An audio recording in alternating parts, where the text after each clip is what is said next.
Boa tarde, Geisiane, Serrão, Marina, a toda a nossa audiência. É sempre um prazer estar aqui com vocês para trazermos atualizações sobre esses casos tão tristes, né, como este que a doutora Carolina está expondo aí. É um caso que nós estamos atuando efetivamente, que é para que nós não tenhamos um novo Clesão, né? O pastor Jorge, de fato, está com uma situação de saúde bem complicada e nós estamos fazendo o possível para denunciar o caso, não apenas dele, mas de tantas outras pessoas que estão em situação tão difícil. Por isso que nós entregamos à oposição ali na Câmara dos Deputados um dossiê, um relatório com mais de 2.500 páginas relatando denúncias de violações de direitos humanos contra estas pessoas, de nulidades, irregularidades processuais, violações de prerrogativas dos advogados, de forma a subsidiar os trabalhos do parlamento nesta pauta, que é uma pauta humanitária e que é a pauta principal, primordial da nossa nação hoje. Eu sempre costumo dizer que não dá para a gente falar de saúde, educação, economia, quando nós temos 2.000 famílias sendo abusadas pelo Estado brasileiro. Então a gente precisa resolver essa situação para virar essa página e passarmos a progredir com as outras pautas, né? A gente fica travado nesse tema que precisa ser resolvido, tanto para que haja uma pacificação social e a nossa nação possa progredir, quanto para acabar com o sofrimento destas pessoas. Então essa semana foi uma semana bem corrida ali nos trabalhos ali no parlamento. Nós tivemos ali uma coletiva de imprensa esta semana, né, sobre esta situação. Os deputados da oposição, inclusive o público externo foi barrado da entrada ali, daqui a pouco eu vou comentar um pouquinho sobre. Também foi realizado um pedido de habeas corpus coletivo, né, através dos parlamentares da oposição, capitaneado pelo deputado Zucco, mas a principal notícia foi a aprovação na Comissão de Segurança Pública da criação de uma comissão para apurar essas denúncias de violações de direitos humanos, como este caso do pastor Jorge, que está ali com esse problema de saúde e estão fazendo ali um jogo de empurra, né? O Instituto Médico Legal, a PGR, o ministro Alexandre de Moraes, e a gente tem medo de que, no meio desse jogo de empurra, o senhor Jorge acabe não resistindo. E aí, a má notícia fica por conta do deputado Hugo Mota, né, que a princípio estava empenhado, nos pareceu empenhado com essa causa da anistia, né, que concordo com o Serrão, não é o ideal, mas nós só temos 3 poderes da República. O Poder Judiciário dificilmente vai anular esses processos e corrigir estas penas. O Poder Executivo, o governo Lula, não vai acabar com o sofrimento dessas pessoas, uma vez que é cúmplice dos abusos do Supremo Tribunal Federal. Então só nos sobra o Poder Legislativo, que tem como ferramenta a anistia para resolver essa situação. E aí, a gente viu ali já notícias de que o presidente da Câmara, deputado Hugo Mota, fez um pedido para que os líderes não assinassem a urgência do PL da anistia, já não nos deixou participar ali da coletiva de imprensa que aconteceu na quarta-feira, não deixou os familiares, os advogados. Então a gente começa a ver ali uma má vontade, e aí sugeriu a criação de uma comissão especial, né, para discutir a anistia. Quando um presidente de uma casa fala em criar uma comissão especial, significa que ele não está querendo tratar do tema e quer postergar. E a gente fica feliz porque esta proposta foi imediatamente rechaçada. E aí nós estamos vendo ali os parlamentares agora trabalhando para fazer a coleta de assinaturas individuais, ao invés das assinaturas dos líderes, que era como estava sendo feito, né? E eu vi agora há pouco o deputado Sóstenes Cavalcante divulgou que já coletou 173 assinaturas de 257 necessárias. Então faltam aí 84 assinaturas para que seja aprovada a urgência do PL da anistia. Então a gente fica feliz porque os parlamentares, os deputados estão trabalhando firmemente nesta pauta e inclusive com a obstrução ali dos trabalhos da casa pela oposição. Então nós não poderíamos deixar de parabenizar aqui aos parlamentares que estão sim engajados nesta causa, como o deputado Sóstenes, que acabei de citar, que é o líder do PL, o deputado Zucco, que é o líder da oposição, deputada Caroline Detoni, que é a líder da minoria, estão ali empenhados em toda essa situação, e nós esperamos que nos próximos dias e com o plus, né, da manifestação do próximo domingo, onde nós estaremos lá com os familiares, que seja gerada pressão suficiente para que a Câmara dos Deputados aprove não apenas a urgência do PL da anistia, mas o próprio mérito desta matéria, que é tão importante para a sociedade brasileira. Doutor Ezequiel, o senhor mencionou o que aconteceu ontem no Congresso, aquele grupo de pessoas que não conseguiram participar de uma coletiva de imprensa, foram impedidos. O senhor estava no grupo também, o que foi justificado, por que aquelas pessoas, né, que estavam ali pedindo a anistia aos presos políticos, advogados, familiares das pessoas que estão presas injustamente, foram impedidas de entrar ali no Congresso? O que foi alegado a esse grupo e se o senhor estava também ali presente? Nós estávamos lá sim, inclusive o combinado seria de que o deputado Zucco falaria em nome dos parlamentares, eu falaria em nome dos advogados, dos profissionais que estavam ali representando a advocacia, e a senhora Jane, esposa do Clesão, falaria em nome das famílias, né, representando as famílias ali com o objetivo de fomentar essa pauta. Mas, ao chegar no Salão Verde, somente os parlamentares puderam entrar e a segurança do local nos informou que, por uma ordem da mesa da presidência, o acesso do público externo estava proibido. Então, somente parlamentares e servidores da casa podiam adentrar no Salão Verde daquela que é chamada Casa do Povo. E aí o povo ficou de fora e apenas os parlamentares puderam se manifestar naquela oportunidade, mas eu acredito que o recado foi dado, a documentação foi entregue e as pautas estão caminhando, muito embora depois essas cenas que a gente está vendo, nós fizemos ali uma pequena reunião na frente da liderança da oposição e fizemos ali a nossa manifestação e deixamos a nossa presença marcada. Nós sabemos que esta é uma pauta de difícil tramitação, onde a gente tem encontrado diversos obstáculos, infelizmente muita gente ainda não se sensibilizou da situação dessas pessoas, mas basta que a sociedade saiba do que está acontecendo, que imediatamente eles aderem à nossa causa, porque é da índole, né, do brasileiro ser uma pessoa misericordiosa, uma pessoa piedosa, e ao ver a história desses familiares, nós estamos vendo aí nas imagens mães, filhos, parentes, crianças sem os pais, e isso aí comove a sociedade. Então é por isso que a gente vê todo o esforço da grande imprensa, de parte do parlamento brasileiro, de tentar esconder o que está acontecendo, mas a verdade, ela uma hora sempre vem à tona, e a gente já está vendo essa bolha sendo furada e a população se tornando favorável a este projeto de lei, que, repito, mais uma vez, é a prioridade da nossa nação para que nós possamos pacificar o país e seguir a nossa vida. Jorge Serrão, nós estamos com o doutor Ezequiel Silveira conversando a respeito dos presos políticos do 8 de janeiro. Sua pergunta. Sinal vermelho para o povo no Salão Verde.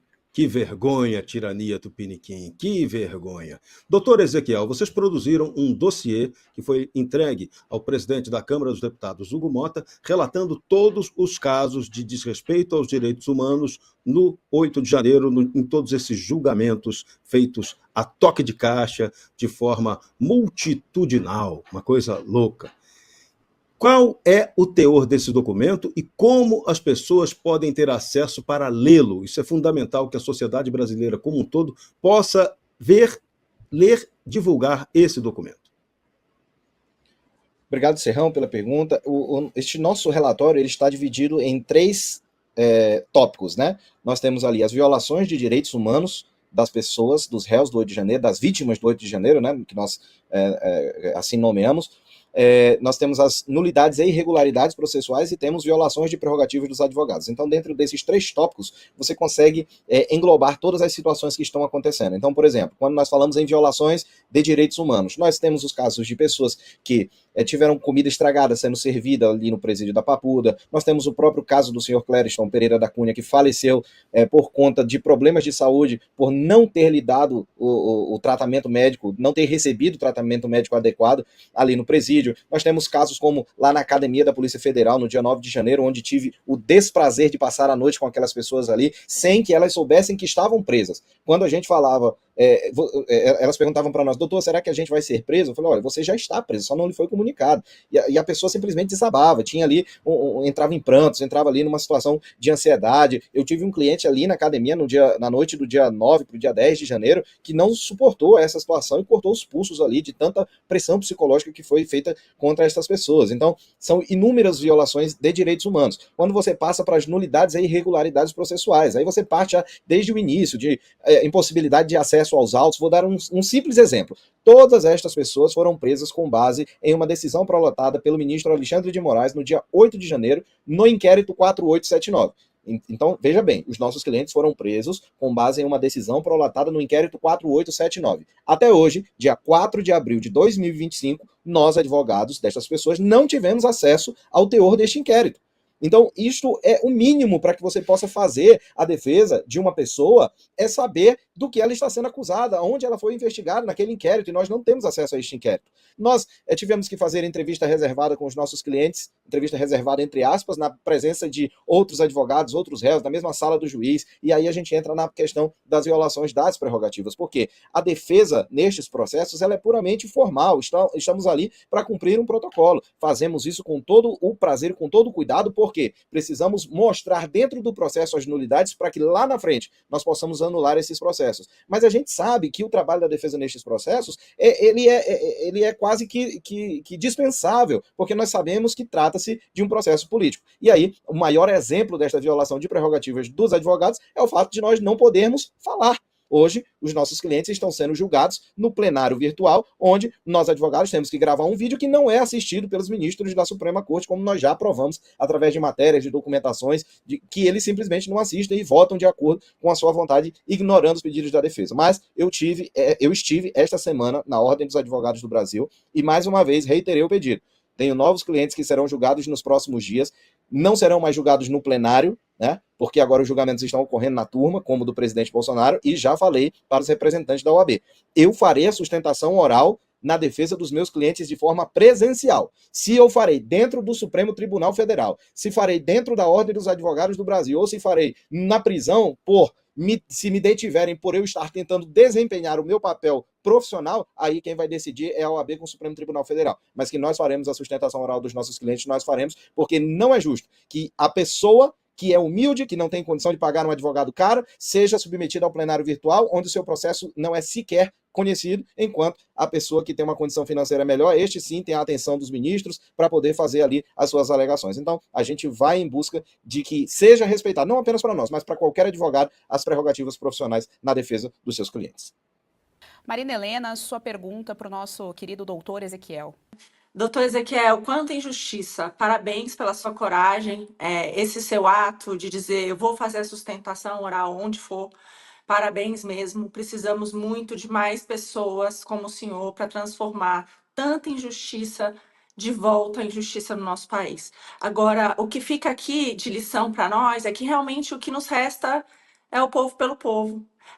Infelizmente, todas essas manifestações e o que foi feito com essas pessoas e tudo que tem sido feito desde 2019 para calar as pessoas, para censurar esse regime de medo, ele serve exatamente para isso, para amedrontar, né? Para que as pessoas não falem o que pensam, não podem mais dizer aquilo que precisa ser dito, e todos os crimes que estão sendo cometidos pelo nosso judiciário. Então, eu queria parabenizá-lo. E a minha pergunta é nesse sentido: o que nós, povo, podemos fazer? É a manifestação? É denunciar esses abusos? De que forma nós podemos pressionar? Porque é isso que você está falando, o presidente da Câmara não tem esse senso de urgência. E pelo que você mostrou aqui, faltam ainda 84 parlamentares. Eu abri essa lista e me chocou de ver que nem todos do PL assinaram o pedido de urgência. O partido do nosso governador, menos de 1/3 assinaram esse pedido. Cadê o partido do Kassab? Cadê o partido do Ciro Nogueira? Todo mundo que está dizendo que sim apoia. Então, acho que é bastante importante que nós todos demos uma olhada nessa lista, quem está ali e quem não está. Porque a gente não pode jamais esquecer disso em 2026. Essa turma só funciona sob pressão. Por enquanto, para boa parte desses congressistas, vale mais ficar ali com o pé em cada canoa, ganhando a sua emenda, ganhando favores do governo de plantão. Então, a minha pergunta é essa: o que nós, como povo, podemos fazer para pressionar da maneira mais efetiva? Obrigado, Marina, tanto pela pergunta quanto pela deferência, né? A gente está procurando fazer a nossa parte na defesa da nossa pátria, procurando um futuro digno, né, para as futuras gerações, e a gente, quando se depara com esse tipo de situação, e esta cena que a gente vê aí da dona Adalgisa, por exemplo, sempre nos choca, e a gente está acostumado. No sábado passado, eu fiz visitas lá no presídio da Papuda. A gente procura sempre estar em contato, ver como estão essas pessoas. A doutora Gabriela, que é a nossa presidente, sempre procura fazer as visitas. Nós temos outros advogados voluntários que fazem essas visitas, entrega de material para as pessoas que estão presas, mas ainda assim, mesmo com esta frequência, né, a gente ainda se impacta quando vê esse tipo de cena, porque não tem como você ver um pai de família, você conversar com uma mãe de família, uma senhora como essa, que provavelmente é avó, né, de netos, e a gente ver ela nessa situação. Então,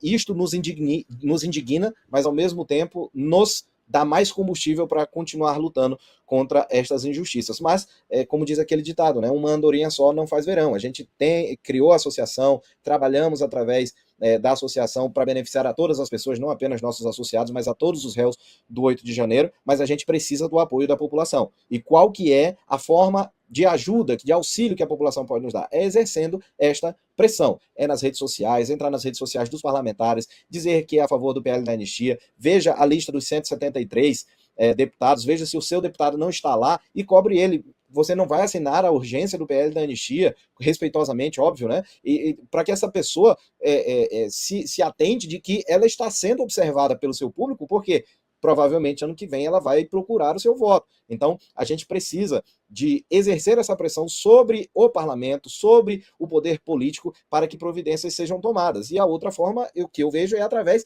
da manifestação. Manifestação nas ruas, manifestações pacíficas, manifestação de forma que a sociedade veja o que a grande maioria do povo brasileiro tem vontade de anistiar essas pessoas, de trazer justiça para essas pessoas. E aí há outras formas de apoiar. Você que é advogado, procurar advogar de forma pro bono para uma pessoa como essa. Você que tem uma condição financeira, apoiar iniciativas, apoiar uma família carente que está necessitando. Então, há diversas maneiras de que as pessoas podem estar ajudando essas pessoas que eu digo. Foram 2.000 pessoas, 2.000 famílias que foram tomadas pelo Estado brasileiro para serem feitas de experimento social. Fazem parte de um tubo de ensaio de uma ditadura, de um Estado autoritário, totalitário, para que o restante da população observasse e falasse: olha, eu não vou mais me manifestar, eu não vou me impor contra este poder, porque ele vai acabar me sobrepujando. Mas é o contrário que nós estamos vendo, é que este experimento falhou, essas pessoas serão anistiadas, voltarão para suas casas, e aqueles que estão utilizando do aparato estatal brasileiro para abusar destas pessoas